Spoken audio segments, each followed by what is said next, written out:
Nakapagsalita ng Partido PDP Laban, si Atty. Raul Lambino. Attorney, si Admar sa MJ ngayon po oras ng gabi. Kamusta po kayo, sir? Mabuti naman. Magandang gabi, Edmar, MJ, at magandang gabi sa ating mga kababayan na nunod sa inyo ngayon. Opo, hindi pa rin po tapos ang bangayan sa liderato sa Senado. Saan po tayo tupulutin ito, Attorney? Batay po sa mga umiiral po ng mga batas at sa inyo pong mga paghimay bilang pong maalam po sa usapin ng batas natin. Marami ng mga naglabasang mga opinion na iba't ibang grupo ang nagbibigay ng kanilang mga opinion tungkol dito sa nangyari, pero suriin nating mabuti. Sabi ko nga, yung provision po ng 1987 Constitution, Section 16, Article 6, maliwanag na maliwanag po dyan ang sinasabi ng saligang batas na kung ang pag-uusapan natin ay yung election ng Senate President, kailangan yung absolute majority of at least 13 members of the Senate, regardless kung ilang senador yung naiiwan dyan o yung nasa Pilipinas. Dahil talagang itinalaga po yan ng mga subulat ng saligang batas na dapat 13 at least ang kailangan boto para maihalal ang Senate President at para rin matapos yung termino niya kung siya po ay papalitan at kailangan din ng 13. Hindi pa pwedeng i-apply yung pinagpipilitan nilang Abilino versus Cuenco kasi yung kaso na yun, ubi interdictum lamang po yung sinasabing 12 senators to constitute a quorum. Hindi naman po yung main case Opinion lamang po yun na lumabas doon sa motion for reconsideration ni Abilino at dinismiss pa rin yung petition ni Abilino doon. So, kahit na pag-usapan din natin yung quorum na sinasabi nitong company na Senator Gatchalian at Senator Soto at iba pa, na meron silang quorum na 12 sila dahil 23 lamang in effect yung mga senador na pwedeng dumalo sa sesyon at yung isa ay nakakulong sa alinsunod doon sa kasong kanyang kinakaharap at automatically na suspended siya dahil yun ang tinatalaga ng batas. So, hindi rin niya ma-exercise yung kanyang otoridad bilang isang senador. Mali pa rin yun kahit na suriin natin yung mga kasong binabanggit nila, yung Trillanes case, De Lima case, o kaya yung Halusos case, maliwanag pa rin ang sinasabi ng Korte Suprema doon na kahit na ikaw ay may kinakaharap na kaso at hindi pa naman final yung judgment of conviction, kahit na meron ng initial conviction sa lower court, di lalong-lalo na pag wala pang initial conviction ng lower court, kahit na sinasaad doon na kung ikaw ay nasampahan ng isang kasong non-bailable, ay automatic na ikaw ay suspended preventively for 90 days.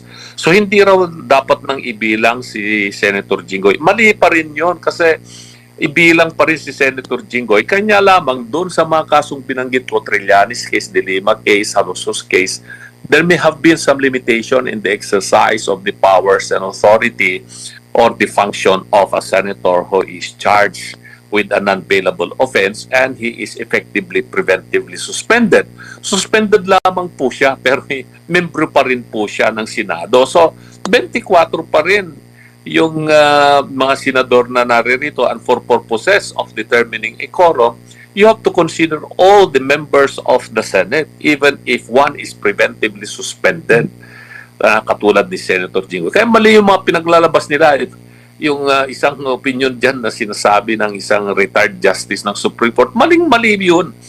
Unang-una, yung kanyang opinion, bias na bias yan kasi alam naman natin na anti-Duterte yan at sila ay magkakasama na ngayon lahat ng mga kampo na kontra sa mga Duterte, maging sila ay loyalistang pula o kaya teroristang pula o dilawan o pinklawan o kaya mga kaparian at mga Katoliko, basta Duterte, ay kontra sila at magsama-sama na silang lahat doon sa grupo ng mga loyalista at ipagdiinan nila na talagang kailangan matanggal si VP Sara. So yan lahat yung ugat nito Itong ginagawa nila ngayon na hindi nila pagsunod sa konstitusyon o kaya sabihin na natin, baluktutin natin yung saligang batas at mga umiiral na batas. Ang punot dulo nito ay politika pa rin kontra po sa mga Duterte. Sasabihin nila tayo ay DDS, hindi sabihin nila inaamin natin na hindi lamang po tayo DDS, tayo po ay talagang diehard tayo sa saligang batas at saka sa Constitution, sa mga umiiral na batas. Suriin din natin yung rules of the Senate itself. Maliwanag lahat ang mga provision po doon na hindi pwedeng basta na lamang pong tanggalin ang mga liderato ng Senado na katulad ng ginawa nila. Nagkaroon ng session noong June 3 kuno at ang kanilang ginawa ay nagkaroon ng isang acting presiding officer, and after that may motion to declare all positions vacant. At dineclare nilang vacant yung Senate President pro tempore, Secretary of the Senate, at saka Sergeant at Arms, and all members of or chairman of the different committees. Hindi nila pwedeng gawin yun specifically on the Senate President pro tempore, Secretary, at saka yung Sergeant at Arms. Kasi maliwanag sa rules din ng Senado Under Rule 2 of the Senate itself, na kailangan pa rin na majority of all members of the Senate to elect a Senate President pro tempore at saka Secretary at Sergeant at Arms. Wala man yan na naisulat sa saligang batas, pero isinulat doon sa rules of the Senate Kaya mali yung pag-assume ni Senator Gatchalian ng Senate President pro tempore at sa ngayon ay umaaktong bilang isang acting president. Paano magiging acting president kung nire-recognize naman nila na andyan pa rin si Senate President Alan Cayetano? So lahat po ito ay napakalaki ng komplikasyon, lalo nilang pinagugulo ang bayan. Opo. So, mali ang pagkakuha, attorney, ng kapangyarihan ng posisyon, meaning na-usurp, attorney?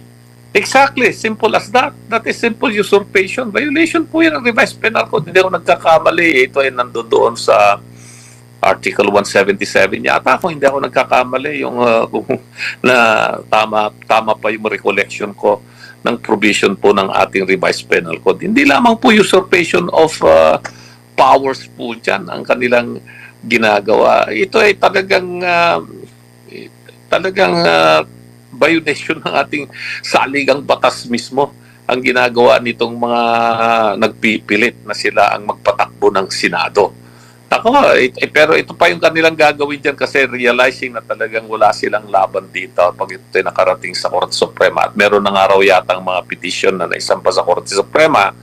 At sana dinggin po yan ng Korte Suprema kaagad at nang malinawan po ito. Pero bago magsilabasan siguro ang mga order or decision o resolution ng Korte Suprema sa kasong ito, ay magsasagawa sila ng special session. Alam na natin na gagawin nila, sinabi ko na yan noon pa.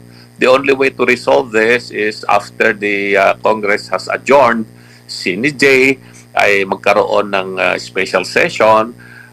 But the special session must be based on the urgent legislative agenda of the executive that needs immediate legislative action. Apparently, nangyari itong malakas na lindol dyan sa Mindanao at tayo nakikirami sa ating mga kababayan po dyan na naapektuhan, lalo-lalo na po yung mga namatayan o mga nasaktan.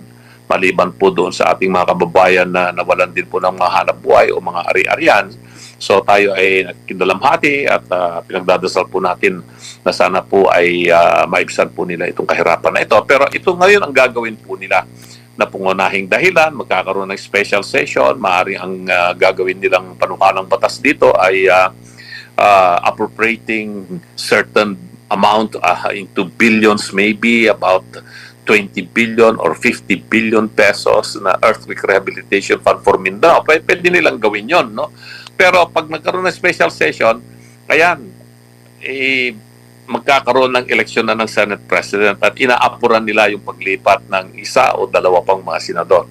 May mga informasyon tayo na may mga senador na nakumbinsi na raw nila at ito pinapangalandakan na nga nila sa mga social media na magkakaroon na sila ng at least 13.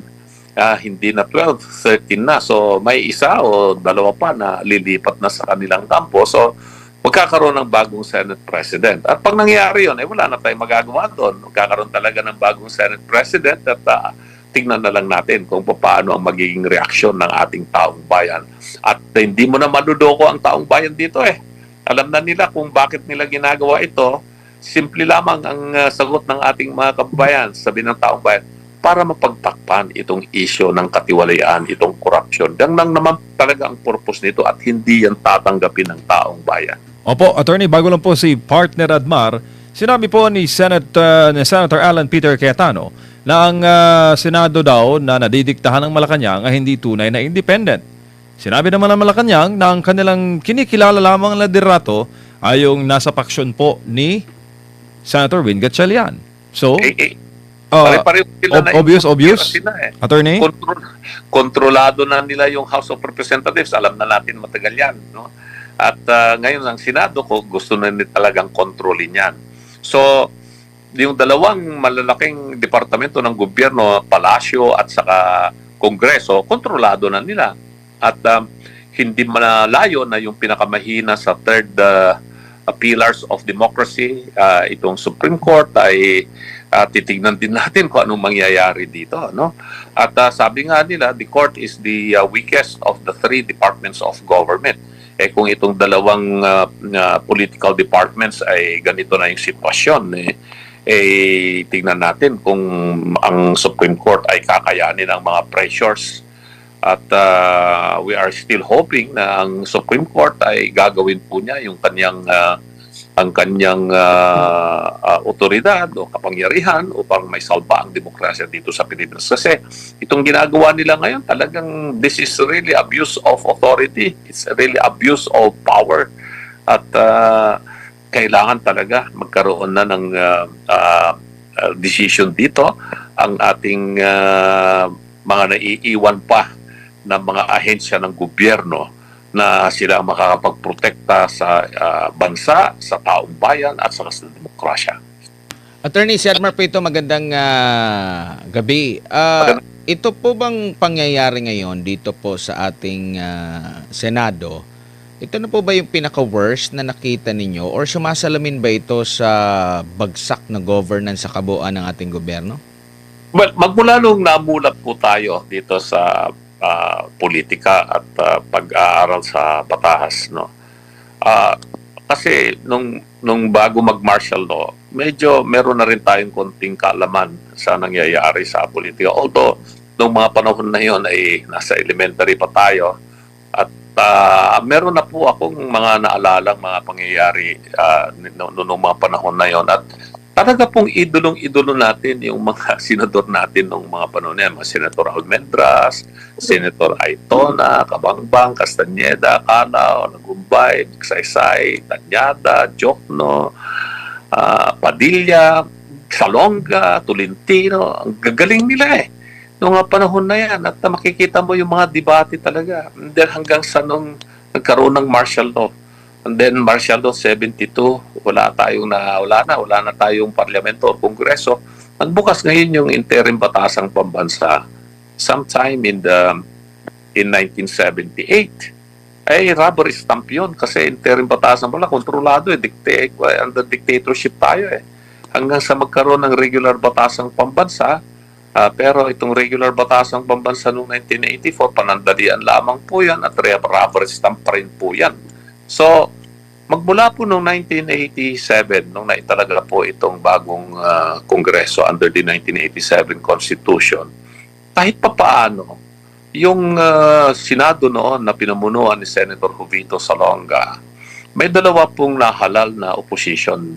Yan ay si Senator Juan Ponce Enrile at sa Senator Era Estrada.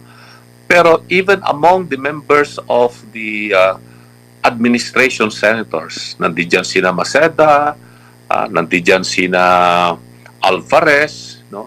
Ay makikita mo na talagang pinoprotektahan nila yung kapangyarihan ng Senado. Although they belong to the same political faction of the Cory Aquino government, no?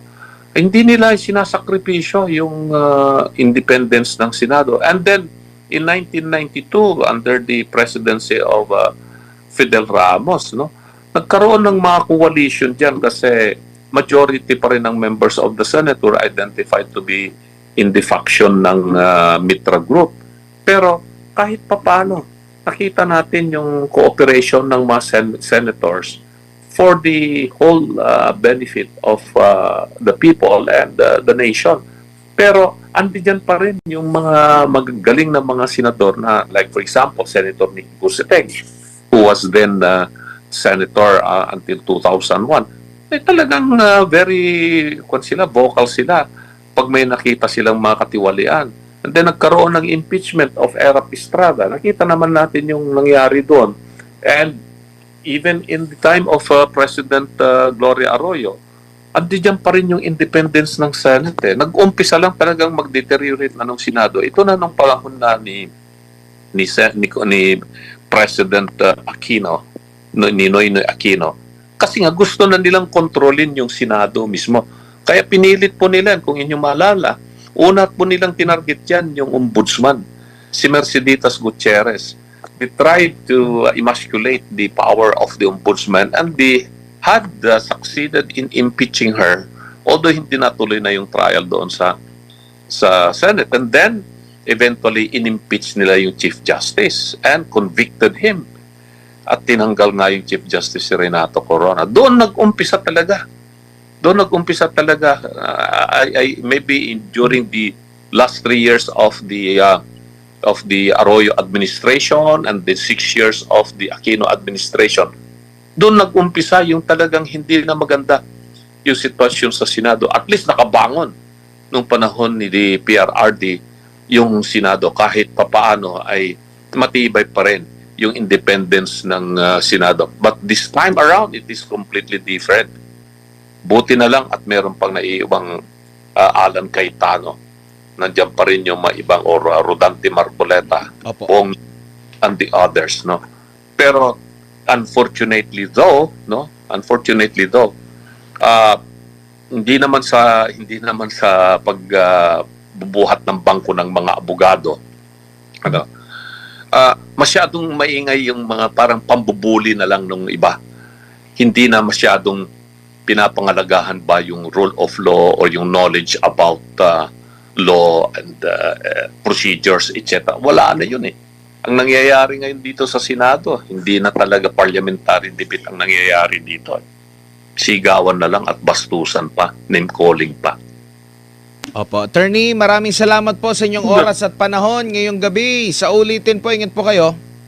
Maraming salamat, Edmar at MJ. Kita-kita na ulit tayo. Mag-uusap-usap tayo at yung mga ibang mga gagawin pa natin para sa ating mga kababayan at sa mahal nating bayang Pilipinas. Magandang gabi at mabuhay po tayong lahat. Maraming salamat ang National Spokesperson ng PDP Laban, si Attorney Raul Lambino po, mga kapartner.